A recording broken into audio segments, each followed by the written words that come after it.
Hey, welcome to the show. I'm Rudy Maxa, along with Tommy Danielsen, my partner in Maxa Tours. And periodically, as many of you know, we check in and see what's going on in the travel business. And we thought we'd do that today. As we come to you live, it is Thursday, February 23rd of the year 2023. So keep that in mind if you're watching this 6 months later, that this is February of 23. Tommy, I just want to say, so far as we broadcast on a Thursday, this week has been better than last week. Last week, virtually all Lufthansa flights all over the world were shut down for a day because of a German strike at German airports. There was also some technical stuff. I thought they dug over a cable of some kind. Yeah. And then there was a power outage and a fire on an Air New Zealand flight that eight hours out of Air New Zealand coming to North America had to turn around. So the passengers spent 16 hours in the plane and got nowhere. Yeah, that was the Dulles control tower, wasn't it? Somebody sent them back. Right. And, no. I think that, they made the operational decision to do it. Oh, that must have been hell. I actually had the same experience once myself. I was on my way from Chicago to Brussels. I think it was. Yeah, Chicago to Brussels. I was going to a meeting, and right after takeoff, or like a little bit after takeoff, like an hour, maybe an hour and a half, I was actually, there was a medical emergency. There was a doctor on board. There was a kid that had something stuck in his throat. Oh. And the doctor was there. There was a doctor on board. She helped him out. They brought him up to business class, and they turned around. And they got the thing out of the kid's tube, and he was fine, but the mom was still freaking out. So they landed in Bangor, Maine, or something like that, or like somewhere in Canada. I don't remember exactly where it was, but and we had to dump fuel. It was on a 777, and when you dump fuel, you have to inspect the plane or something like that. And we were on the ground for a couple of hours. We took off. Halfway across the Atlantic, there was some vibration in the rudder they think it was because of the fuel dump. We returned back to Chicago, and I was sleeping, right? So I woke up, and I was opening the blind, and I was thinking it's going to be, morning in Brussels. And it was dark, pitch dark in the middle of the night. And I looked at the map thing, and it was like, what the hell? And I looked at the map thing, and we were like over Michigan starting to get ready for our descent into Chicago. So it wasn't 16-hour, but it was 8. So that was interesting. No, it was a bad week last week. Wasn't it last week also that United flight from Asia, from Hawaii, came about within 700 feet of dumping into the Pacific Ocean? Was that last week too? It happened in December, but it made the news. It was reported last week, right? We just found out about it. It was reported last week. Right. I don't know to be honest with you, I think that the transparency around that one wasn't really good, and it's no. And the question is, so obviously in the stage, I think that it's an interesting thing that you brought that up. We had a conversation about this with people who know better than you and I. And it was must have been the best guess. It was some sort of an extraordinary weather phenomena that happened with that pocket. And it's definitely not good. We're seeing some weather now around the world that is really extreme. And right. I think we're going to see a lot of these things in the future. Maybe engineers need to think twice about how planes are designed in the future and when we should fly and stuff. It happened exactly at the same day, at the same time of day as that Hawaiian flight that had all of these people with broken bones. There were 22 injured people, this severe turbulence in the same area. So it was the same area, some violent stuff going on. So I'd be interested. We're going to follow that case and see what happened. Okay, it's a phrase you don't hear often. You used to hear it before, wind shear, but I thought airplanes were now outfitted with something that warned them of wind shear. But maybe this wasn't wind shear. So I don't think it was wind shear because it was, it wasn't in the stage of flight where it normally happens, right? So I don't think it was that. But we're going to follow this one for sure and get to the bottom of it, because it was too close for comfort, and the margin was, we're talking less than 10, 15 seconds away from impact. Yeah. So that was too close for comfort. You have some interesting thoughts. You have fallen out of love with loyalty to one airline or collecting frequent flyer points. Talk about that for us. I haven't fallen out of love of it. We make our living from being in the loyalty space, But I think that the reflections that friends of ours, really smart friends of ours, has made, you have the evolution of how these loyalty programs have what's happened since 1986 when Advantage was launched as the first one, and how these things have been integral and the most profitable part of an airline. Like American Airlines is not making money from flying planes. They haven't done that in decades. Or not in decades, but at least in a decade. And it's well, stop right there. Explain that. They make money by selling miles to American Airlines for their affiliated credit card, like $5.5 billion or something last year. Wasn't it? So if we were to immediately take a look at that, so the short story, for not getting into, for people to be bored about this, but back in the bankruptcy days, United and American and Delta, when all went bankrupt in the late 2008, 9, 10, 11, 12 area. Around that time, they all went bankrupt. Every single one of those guys went bankrupt. And clean up their bottom lines, get rid of all union contracts and all that kind of stuff to make the companies look better. At that point, all three of those airlines, they secured a lot of their funding. They secured by selling miles to. So Delta, for example, sold $2 or $3 billion worth of Sky Miles to. I don't know. It was billion is the BB. I don't remember exactly how much it was, but it was in the billions. American Express fronted Delta with billions of dollars in order for them to get out of bankruptcy. And that's how valuable these miles and points are. And United did the same thing. And just through the pandemic also, all the airlines, not all of them, 2 out of 3 leverage their frequent flyer programs. And so the way that this usually works is that an airline will sell X amount of miles to a credit card company per year, billions of dollars worth of credit or points, and then those miles will come into circulation, and then we have situations so the airlines are kind of digging themselves in like they always do, because so that in reality, in short, that means that the programs are worth, the frequent flyer programs are more worth than the airline. So if we say that American makes 40 cents per mile for flying a passenger, right? And they spend 43 miles to delivering that product. Old crappy planes, bad investments, big union contracts, pilot making $400,000 a year, all sorts of out of balance, weird stuff that nobody else no other industries would be. And then all of a sudden they lose 3 cents per mile. And it's been proven. I mean, Gary from the Wing, he's following this very closely, really smart guy, and does an analysis on it. You can look in the numbers and you can figure this out for yourself. They lose 3 cents per mile, but it literally is a credit card company that flies planes in order to have something attractive and be a part of alliances to redeem these things. Okay, but there's the situation we're in now, inflation and requirements for cashing. Yeah, so the situation we are in now is that we really are seeing there's too many miles in circulation. There's too many people with status. There's too many people with benefits. So that leads to crowded club lounges. It leads to people are standing in line outside of a Saturday night at a fancy hip hop and Beverly Hills nightclub to get some stale cheese and some crackers and some wine that should have been is airlifted into third world countries, and the people stand in line for this stuff. I personally don't get it, but I also have access to all of these things. And you see also, there are too many miles, meaning that the airlines has to do something. So what we've seen is Delta has for a long time had based that earning is based for all of these programs for a long time, for Southwest, for United, for American, these guys, their earnings are completely based now on how much money you spent. There are still some loopholes on international programs, but earnings have been like that. The only one left is Alaska Airlines. They're the only ones that are still sticking to their guns to have the classic stuff.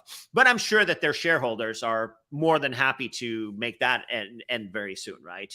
Yeah, it used to be just was the number of miles you fly. Then it became the number of dollars you spent on that particular airline in a year.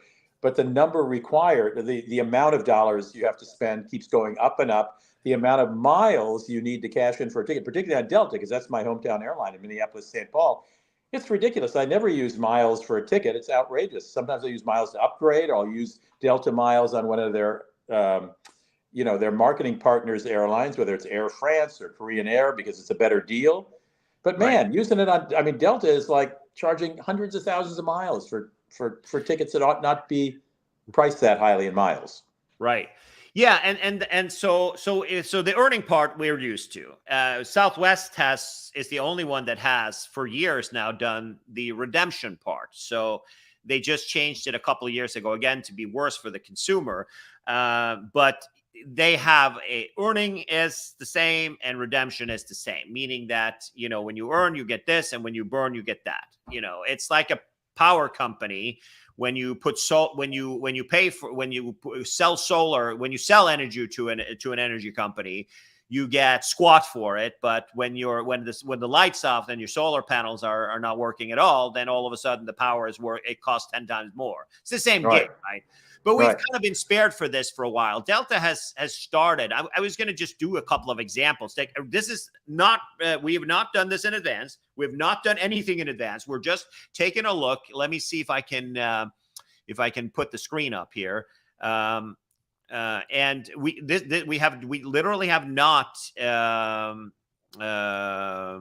we have literally not done this exercise in advance. So it might not go in our favor, or, might go completely off the rails here, but we'll see what's going on. So if we were, for example, to see between Minneapolis, your hometown, and for example, what's a destination? Paris. Oh, Amsterdam. They're inviting you to go to Amsterdam right here. Amsterdam. Okay, let's do it. Amsterdam. If you want to go to Amsterdam, see here, you can earn 75,000 miles if you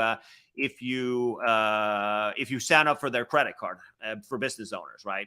You were to look at June 15, just the random date that's in there, and we'll see how much they want for a redemption. I probably didn't do. Oh, here's money. So let's. Oh, actually, you can't. Delta has a beautiful thing here that they can do, right? So you have miles over here. And because we're not the paid fare, so here we go. Here's a redemption on the lowest fare of the day, right? So Delta's economy class, 115,000 miles one way. Ridiculous. And Comfort Plus, which is their fake premium economy. What do we call it? It's like Economy Plus on United. So it's like just more legroom. Same seats, but more legroom. 145,000. Premium Select, which is their real premium economy, 215. And Delta One, which is their business class, 375,000 miles one way. Now, are you sure that's one way? That's one way, yes. All right, click on 375 and pick a return and see what they tell you. All right, so there's outgoing 375. I think I have to make the search for that, actually. I search for a one way. Let's do the return, round trip. So the return, when do we want the return to be? Like a week later? Sure.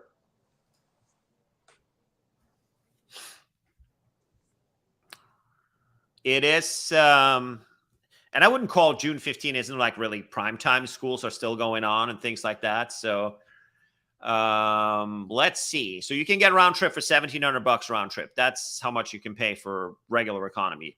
1,700. That's high right there. Here we go. Actually, you were able to find some decent redemption. So it's decent. I wouldn't call it that, but the flights that you want from Amsterdam is so you have a 920. So you've got three flights a day. 158, or 208 are the prices. So let's take one of the 158s. Take one of the smaller ones. Yeah, the lowest one, the 5 lowest ones. I mean, yeah, right. That's in coach. Right. So this is outgoing? Yep. Minneapolis, St. Paul to Amsterdam. Okay, now Amsterdam to Minneapolis, St. Paul. Click on that puppy. So is it 158 round trip or 3? 158 round trip, yes, correct. Okay. Well, it's not the worst, but it's not great either for coach. At the end of the day, you can upgrade for 212,000 miles to premium economy and for better legroom and stuff. Well, let's take a peek. We'll take a peek at United. So we go out of we'll go out of their hub, Chicago, and go to Amsterdam as well. We'll do the same dates and book with miles. Let's see. There was the 15th to the 22nd. Right. Find flights. They want you to log on, but we're not going to do that today. So here we go.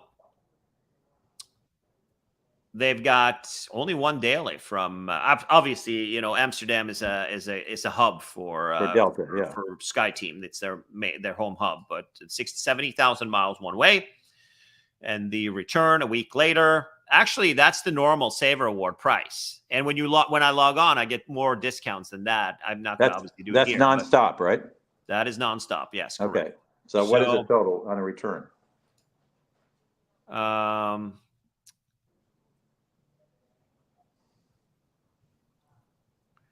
want to just see the total here. I guess I have to log on to do that. I'm not going to do that on screen, but you know.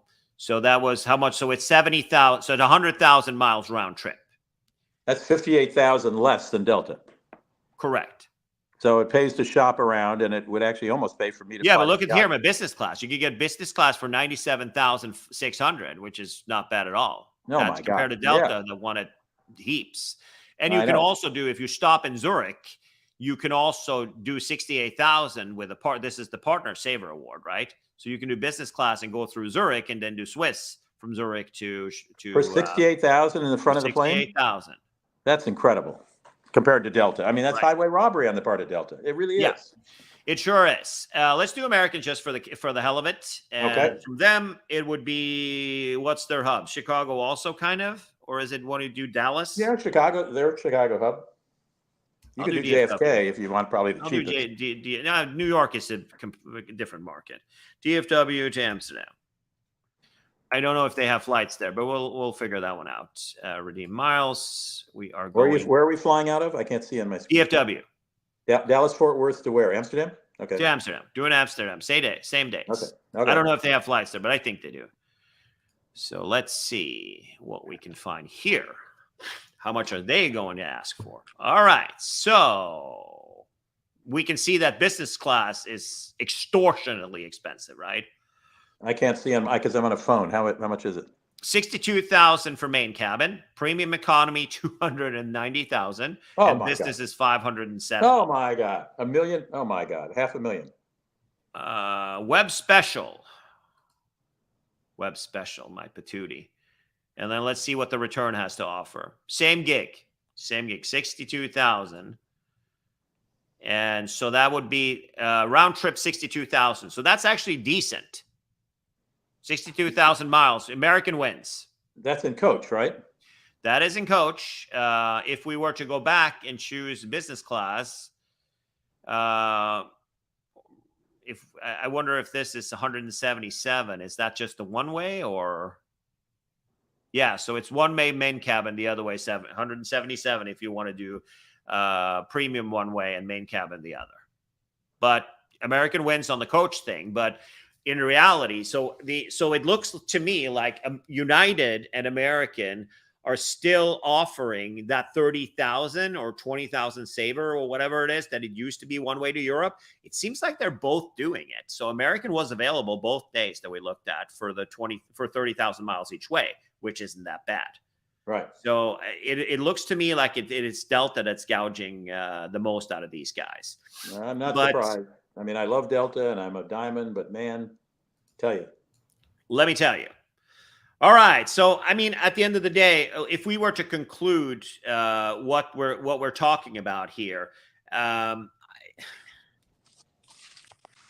would say that is it still worth it? Yeah, I think that you find value because you have, depending on if you have credit card spends and all that stuff. But I think that we also now are seeing this seep into the hotel world. The future is pretty clear. At one point, it's all going to be American, we know that American is working on. They said it last week that they're working on doing all redemption now revenue based as well. So it's coming.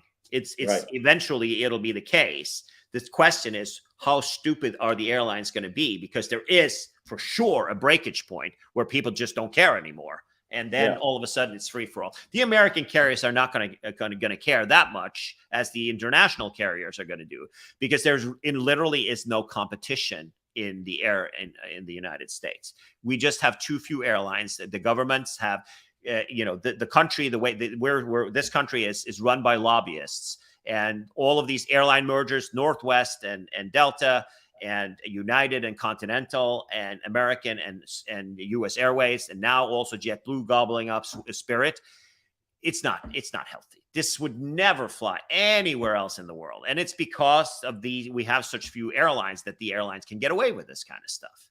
So this market, sure, we're going to all feel the hurt. Also, the hotels are coming now. We see Marriott's doing it. They're kind of doing it. They're almost into it. And Hyatt has done like a low end and a high end. So they're two different ones, which is fine. I think to make the properties happy. But I think it's eventually that's where we're all going to end up, unfortunately. Okay. So you and I were in LA last week. Yes. Last weekend. And every time we went to the convention center for the Travel and Adventure Show, we passed this enormous unfinished structure. Right. Yes. And it looked the same as last year when we passed it. It looked exactly the same as last year, and it was exactly the same as last year. And it's huge. It's a massive construction. It's a $1.8 billion construction project. So it's on Figueroa. So literally across the street from what is it called? The Crypto Arena. How ironic is that? Well, what used to be the Staples Center is now the Crypto Arena, and you got the JW and the Ritz-Carlton there, the convention center, and like downtown LA. And this building was there, and we walked by it last year, and we looked it up and was like, hey, that's where the Park Hyatt is going to be. So we were ready to get that booked, and we were thinking, okay, next year we don't have to stay at that quirky and electrically challenged noise bag of an old school quirky Figueroa hotel. And a year passed, and this is what met us again this year. So I think it's a Park Hyatt hotel. It's going to be condos. It's going to be a shopping center. It's going to be massive. Well, it is massive, right, except it's unfinished and has remained that way since how long did they stop construction? A long time ago. And now it's 2017, I think you told me. Yes, and now it is. There it is. There's a ton of lawsuits. They owe money to everybody and their mother. And this project was a group of foreign investors, mostly Chinese people, who did an EB-5 immigrant visa program and poured $140 million initially into the mega project. And then the visa program allows foreigners to more rapidly become residents in the United States if they invest X amount of money in a business. And that's what Correct. These Chinese guys were doing. We're going to build this hotel, give us our citizenship or our residency or whatever it is, because we put this much money in. But something went terribly wrong, obviously. Yes. And it started with, as you can see here, it was going to be 5-star Park Hyatt Hotel, 49-story tower, 500 condominiums in the 2 adjacent towers. So, and plus the shopping mall and all that stuff. So Oceanwide ran out of money, however, in 2019 and hasn't been able to line up new financing to complete the work. Since then, dozens of contractors have filed mechanic liens on the project to the tune of $200 million in total. So they owe $200 million. And I think they're still paying property taxes because it's not mentioned here. But the LA city of LA is kind of lost here. They don't know really what to do with this thing, this eyesore of a easily accessible from the street with kids and everything. And will we ever get that's the question. Will we ever get our Park Hyatt can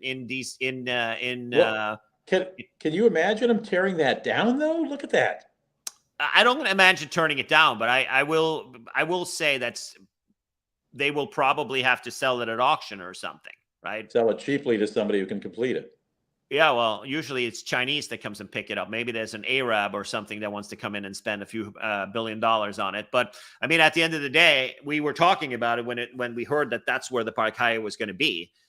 First of all, Hyatt still has it on their website. They need to take it off. It's embarrassing. No, that's ridiculous. They don't know when that's going to open, if ever. It really is. I mean, I can't underline it enough. The breathtakingly huge structures sitting the same way, looking the same way year after year since 2019.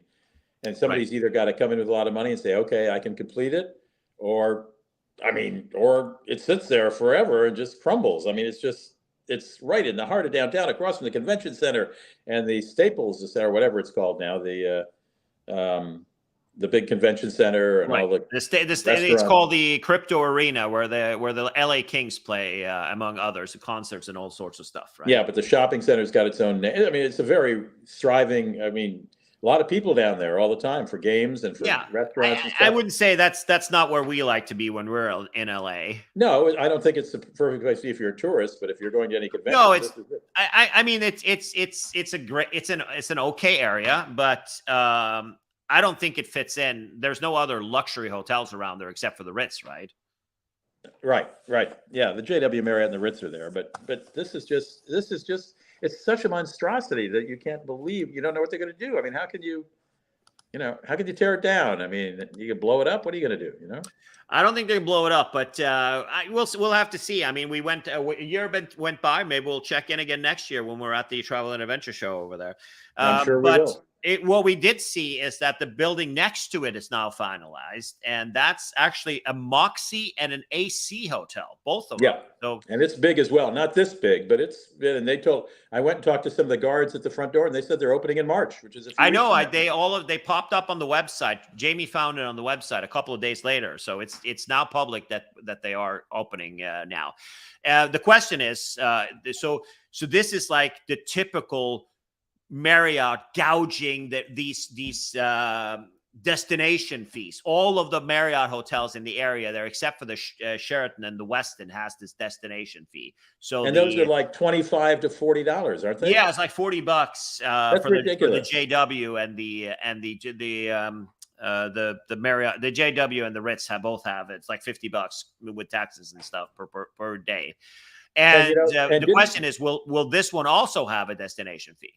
Well, didn't the president say in his State of the Union that we're going to force these companies to get rid of the destination fees and just tell you that's part of the price of the room? Absolutely, absolutely. And I think that it's time. Junk fees this is just fake. We went through this with the airlines. An airline can't just put out there a price with a fake price. You have to give a price on the website that gives you the opportunity to travel. Not with check bags, not with overhead bags and all, not with the seat. But if you have a ticket and you show up at the airport with that ticket, you can get on. Right, it's got to be up front when you're shopping. And the hotels say, well, we want our room rates to look competitive or less than the competition, which is, I guess, it's also borderline ridiculous that they're also doing it to stiff third-party websites out of percentages, because if they publish a rate for $199 and then with the resort fee is $250, the whoever sells it don't get commission on the resort fee. Yeah, companies like Expedia. It's not a resort fee; it's a destination fee. So it used to be. It started as resort fees. Look at the building there. Yeah, it started as resort fees, and then city hotels said we want to get in. So it's just destination fee, which include access to a pool, a gym, maybe free, quote, I put that in quotes, internet. I mean, it really is a ripoff. It should be right in the price as soon as you sign on, so you know what you're paying, not after you've agreed to almost reserve the room. And it's, by the way, another $40 for, Yeah, no, I completely agree. We did a show on it last year and did the worst of the worst. Let's do that also in the next couple of months. We should do a worst of the worst. We'll dig up the worst ones we've seen, and I got a lot of emails after the last video we made on that. And can I say something for folks who might be going to a convention in LA soon? Just take an Uber from the airport, because your parking fee for the evening will be $57 every night you're there, and that's a lot. There are entire motels in Alabama. You can rent the whole room for $57 a night. Yeah, but you have to go to Alabama. That's why people love California, because you don't have to go to Alabama. Still, consider using public transportation or Ubers or Lyfts around town if you're going down to a convention. Because if you just rent a Hertz car to take you from the airport to downtown, you're going to pay a lot for that car to sleep in your hotel every night. No kidding. Well, yeah, I think we made the right call on our trip there. So in conclusion, the Park Hyatt in LA, will it ever happen? I doubt it. I think that Hyatt's going to probably pull the plug on this one for that reason alone. They should have already pulled the plug on it, but okay. Yeah, but it's still on the website. I checked last week. So right, at least take it off the website, I mean, because it's ridiculous. Nobody can book it. Nobody knows when it's going to open, if ever. Right. And we got a couple of comments here. We got Greg Hickman saying hello, and Renee O'Callahan is stopping by. Happy New Year to her. Well, actually, we can't Happy New Year people in February. That's too long. No, it's February, for God's sakes. Yes. Hi, Renee. Right. All right. So let's move on to the next one. I wanted to talk a little bit about something I read online about a little upgrade on the California high-speed rail. So, okay. Merced to Bakersfield is a done deal. They have financing for it. It's building like crazy. It'll be done in 2029. So let's say 2030 with the delays. But Merced to Bakersfield, it's kind of like Alabama and going to Alabama. So it's not like, there are a lot of cows and a lot of people live in the area for that. But what we've seen is that we need the piece from Gilroy to the intersection south of Merced is what needs to be built in order for this to be feasible. So what I mean by that is that from San Francisco to Gilroy, the first piece of that is it's Caltrain, and they have electrified the first piece of it. It's opening later this year from San Francisco to San Jose. Is now electric and can go up to 115 miles an hour. Now, it's not it's a crowded track, so it should be another track there, but at least you can operate from San Francisco to San Jose, and then soon also from San Jose to Gilroy for the next phase of that project. That means that, you have a lot, what that means that you can get high-speed rail going for something useful, meaning you can have people living 100 miles away from San Jose. The biggest issue we're seeing in Silicon Valley is that a 2-bedroom split level costs $2.5 million. So, right, but you wind up in Gilroy, you're in the garlic capital of the world, and then what do you do? And so Gilroy to San Jose is maybe 45-minute drive, an hour drive, but it's 10 minutes by high-speed train. Well, that's good. That's good for people in Gilroy. Right. It's good for people in Gilroy. It's also good for people that get for the big tech companies in Silicon Valley. That's why Google is also investing in one of the high-speed rail stations, right? So we are, and they're helping to finance some of the stuff because they can attract talents that can't afford to buy a $2.5 million split level with asbestos from 1955.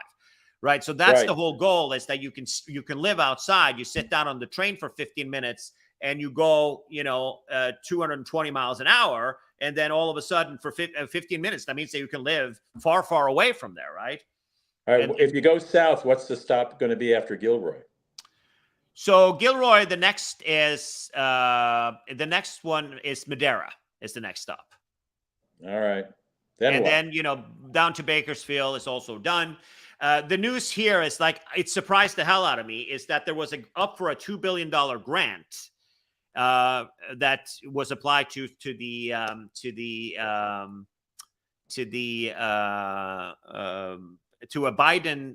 Biden administration. There was a grant that was supposed to go out. They didn't get it. They didn't make the top 5 list, and they didn't get the grant from the current administration, which I think is crazy. I don't know what the hell's going on with that, but mega grant funding denied. So I guess California is on their own for this one. So I'm never going to see in my lifetime LA to San Francisco on a high-speed train. I think you will. I think that we are so right now. The piece that needs to be so the piece from Bakersfield all the way to San Francisco. The studies have been approved. All the legal stuff has been approved. They have all of these rednecks who doesn't want to have high-speed rail through their farms and all that stuff. They've lost all of their lawsuit. Everything's exhausted, and everything is now done for doing that. And they're also making progress on the last piece. But at the end of the day, the problem is build it. What's funding. That? 10 years? I think that. So we're going to see the Merced to Bakersfield will open before the end of this decade for sure. But what we see is that we have tracks now where California High-Speed Rail has contributed $800 million to Caltrans electrification from San Francisco down to San Jose. And also now for the better piece to Gill Road, that means that you only have a little piece in order to get to that. Are you going to get to LA? Well, you can build all of this simultaneously. It all comes down to money. And the piece that they're focusing on now is the Gill Road it's not in Merced. It's like the intersection between Madera and Merced. It's going to be like an L-shaped thing where the Madera Merced is kind of north towards Sacramento where it's going to stop. It's long story short, it's a little piece in the middle. That piece obviously costs like $15 billion. And they need that money. And they were hoping that grant was going to take care of that. But apparently that didn't happen. I'm telling you, I'm not going to see LA to San Francisco in my lifetime. I think you're going to live for a very long time, Rudy. So I'm going to have to do that. So you're too big of a pain in the ass to die early. You're my grandma's she's turning 100. Bless her. This summer. Only the good die young. You're right. So I'll live a long time. No question. Exactly. Everybody that's a pain in the ass, they live a long time. That's just the way it is. So, all right. So we're going to go back to talking a little bit about more. This was one of your gigs for today. Alaska is going green. I know this. Well, I guess this is, it's fine. There's nothing wrong with it, but I don't know that we need all these press releases. Alaska is going to stop using plastic cups on their flights and use paper cups because they recycle better than plastic cups. Fine. Good. I'm glad. I guess it's nice, but, I don't know if I would have made they've had these. I don't know if you've flown Alaska in first class before. Not in a long time.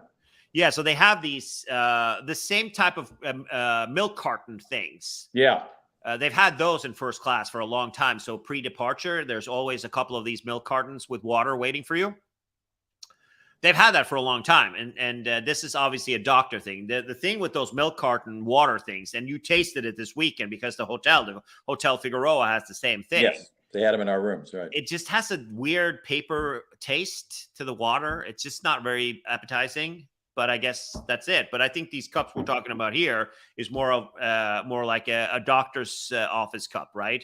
So that doesn't have a taste to it. Okay.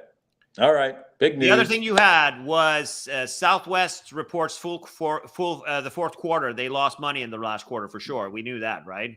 That was unexpected. They had that meltdown in December. They lost about $222 million. However, as you note, they were profitable for the year, right? They made $723 million net income for the year.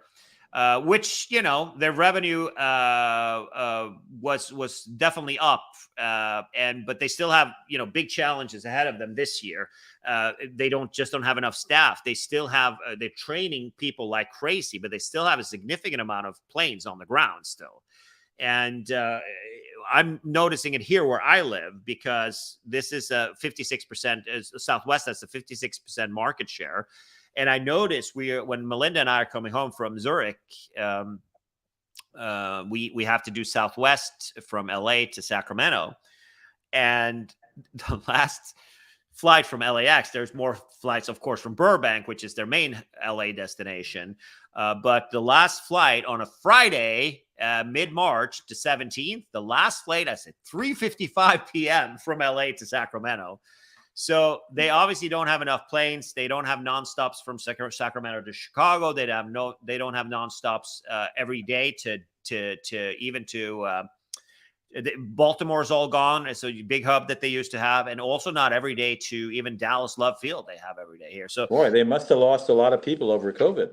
Well, I think what they did is they offered very good deals for people for early retirement. Mm-hmm. And a lot of people took them up on that deal. I mean, if you're 57 and you make $350,000 a year as a pilot and they give you that salary for quite a few years onwards, would you stick around? I don't think so. Nope. People saying they love their job, waking up at 4:00 in the morning to sit in the nose of a 737. No, thank you. Yeah. So Right. that obviously put them in a rough spot. Instead of firing all those people, they're now regretting that, and that's going to have an impact on their bottom line. But they're not the only ones. Lufthansa is having the same problems now this summer, and they've canceled thousands of flights because of that. Right. All right. Let's talk about choice benefits for Delta. You are Delta Diamond, aren't you? I'm a Diamond. Last item, right? Right. Okay. What's Delta doing to screw me now? They are actually adding more stuff. So for 2024, they've made big changes to the choice benefits.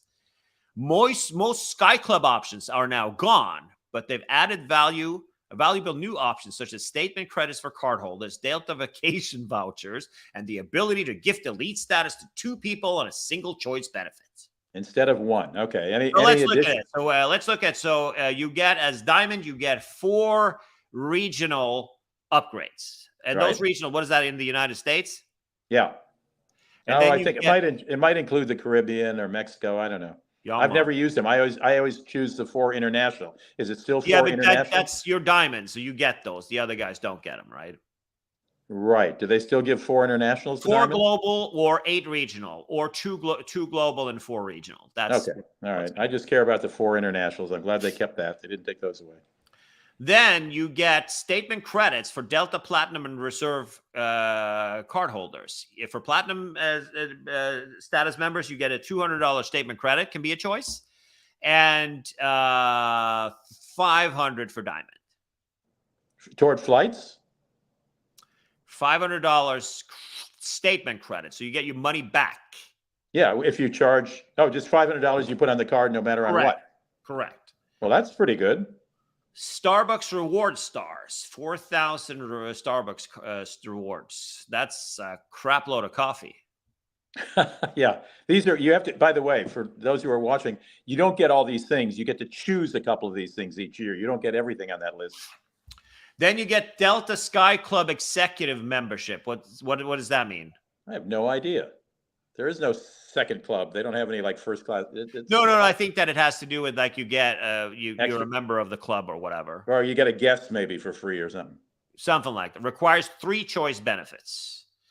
Okay, and then medallion qualification dollars. You can get 1,000 MQDs as one of the choices. That's pretty good if you're trying to do it again. 500 for platinum. And then you can gift status. You can give 2 gold medallion statuses. Okay, be nice to me, Tommy. I think I'm okay. Okay. I don't know if I need Delta status. If I get I did the status match with them to platinum, and I had platinum for about 1.5 years.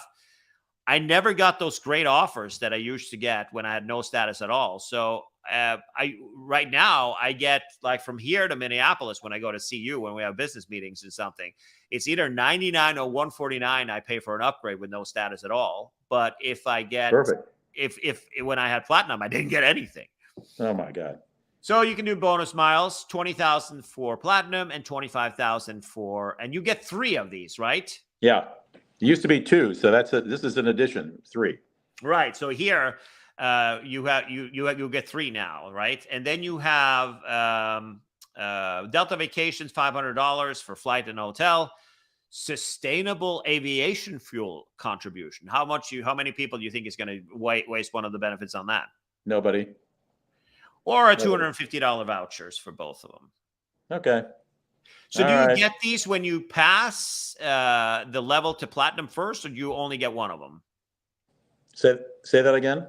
So do you get these? If I have no status, I get platinum first, then you get the choice. You also get an extra choice when you go up to diamond? No, yeah, no, I don't think so. I'm not sure about that. Good question. Right. All right. So what we see. So what are you going to choose? Well, I'll take the 4 international upgrades. Mm-hmm. I'll certainly take the $500 credit. That's good. I don't drink a lot of coffee, so it's not the Starbucks. I don't know. I'd give somebody the gold, or I don't know what. Oh, maybe that executive Sky Club thing. So that you have to use all 3 of them to get access to. So I think it's a membership plus guest to the Sky Club. Okay, so those are the 3. You already have that with your American Express card. Why would you care? No, you're right. You're right. Okay, I don't know what else I'd get. It's too small on my TV screen, on my iPhone screen to see it. So. Yep. Okay, but I think you made the right choices. I would, if I was hub captive and I was stupid enough to give Delta $25,000 a year to become a diamond. Yep. I would definitely do the global upgrades. I would definitely do the statement credit, and then I would do the 2 gold medallions, and then I would give it to somebody, and they would owe me big time. All right, well, let's talk a little bit about the. But wait, there's more. There is more. We got a couple more things. So Hyatt is having a new promo. We're coming up to an hour here. Let's run through them quickly. It's 46 minutes. Well, that's coming up to an hour. Yeah, so it'll be an hour. Okay. I did. So here, I think that you get between March 20th and May 26th, you earn 3,000 points for every 2 nights you stay. At a Hyatt. Starting with your second stay on up to 30 nights. So that means that you can get 45,000 is the maximum you get. You get the cities eligible for the 500 bonus points is Atlanta, Chicago, Dallas, Denver, Hong Kong, London, New York, Paris, Tokyo, and Washington. So the promo is there's a link. I just Googled it here. So you say World of Hyatt credit card, guys, in 10 different cities. You have to have a Hyatt credit card, and you can stay in one of those 10 cities. So again, those were Atlanta, Chicago, Dallas, Denver, Hong Kong, London, New York, Paris, Tokyo, or Washington, D.C. All right. Maybe I signed up for it. I don't know how many of those cities I'm going to be in this year, but maybe I'll be in. Well, this is starting until May or March 20th. So, I mean, we're staying at that stupid Renaissance in Dallas when we're going there for 3 nights. So but that's not a Hyatt, so that doesn't count. No, I know, that's the thing. So should we switch hotel, go to the Thompson instead? No, we can talk off air on that. I don't know. But this expires in May sometime. It's not all the rest of the year, is it? No, it's just till end of May. 26, wasn't it? I don't remember. I don't know, but it's not long. That's the way that one went. May, June, July. Yeah. Okay. Right. All right. Qantas is upgrading their 350 first and business class, looks like right now. And it'll be looks like 8 suites in first, 1-1-1 configuration, which is kind of cool. So or 6 total. So it'll be 2 rows of 3 individual seats for one in the window, 1 in the aisle, and so it's only 6 total suites. 52 business suites at a 1-2-1, 40 premium economy for 2-4-2. And then a 3-3-3 all the way in the back. And as you can see, it's pretty top. Well, actually, you can't see it, but as people can see, it's really top heavy. This airplane. No, I can see it. That's a little red back there. It's coach. Yeah, the red is way behind the ring. It's actually behind the second lab, behind the center tank. It's amazing. pretty swanky right there. And this is the longest version of the 350, right? Yeah, not many coach seats compared. So the first class suites will have completely new product. And it will be, doors and walls and things like that is what you can expect. You can see some pictures here that it's kind of like a pod, but it's got a bed and a seat next to it. See the bed and the bed on the left and the seat on the right. That's pretty cool. You got some sort of vanity thing going on as well. And some other stuff, huge TV and doors and everything like that, which is pretty cool. So that's the gig, right? That's pretty awesome. Yep. That means that you could just, Lufthansa had something similar as they were converting over to the new new first class.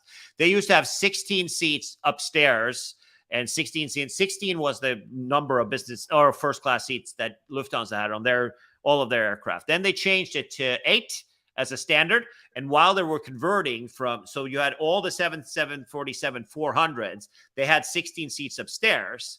And instead of rolling out a new product up there, since they were getting rid of that plane anyways, they had the seats upstairs were like this, kind of like that. It wasn't the same. They had a bed and they had a seat next to it. So it was only 8 people on the top deck of the 747. So it reminds me a little bit of that, like that. But as you can see, personal space in the middle there is huge. Nice if you can afford it. No question about it. Yeah, I mean, if you can find the redemption availability, for sure. Right. Right. And so for the business class seats, it's kind of it's a new product also.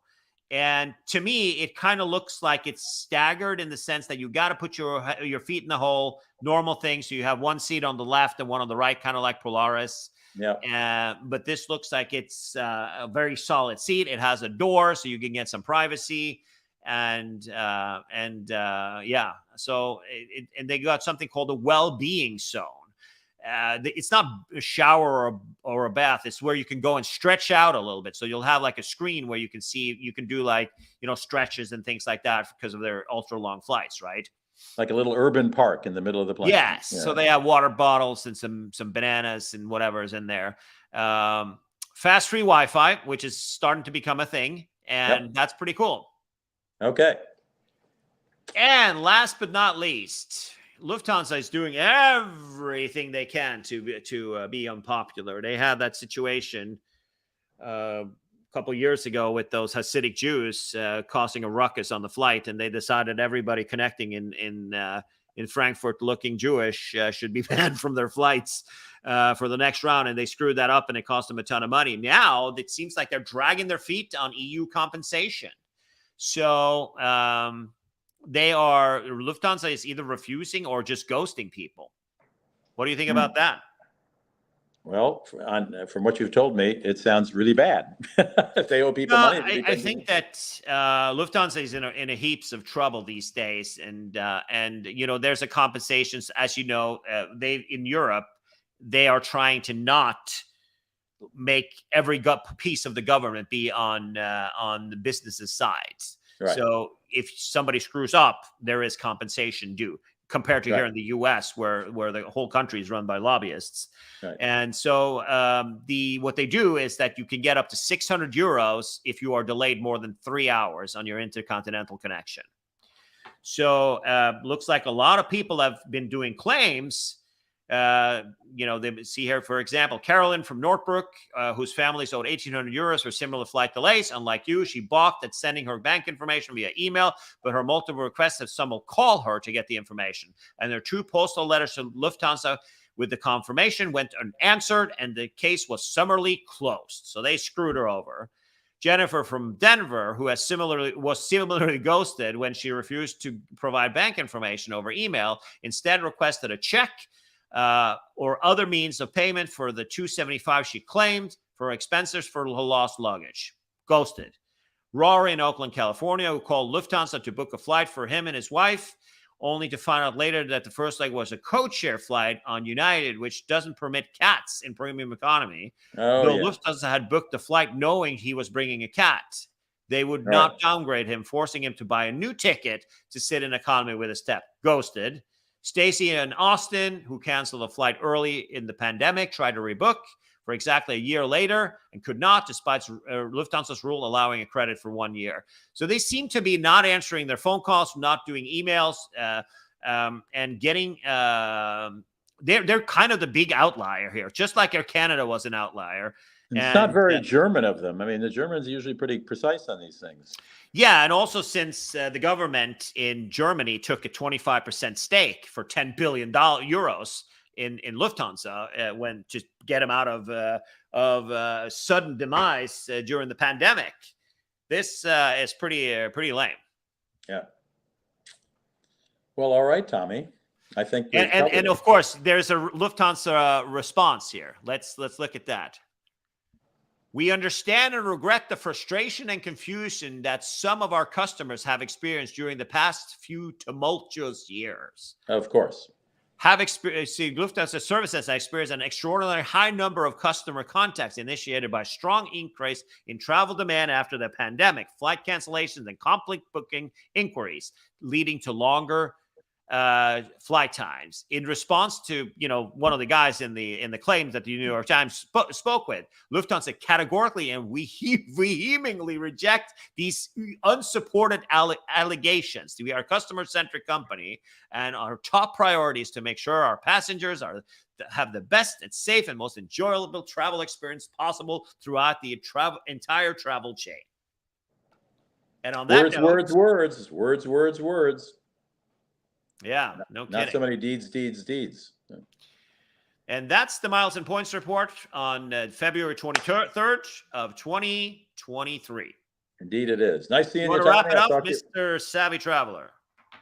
Hey, we've got to send people to maxatours.com. There's a couple of tours. Yeah, we can send them left. to maxatours.com for sure to check out all of our new tours that are on there. We're just about ready to launch a new website and our 2024 tours that is coming early April.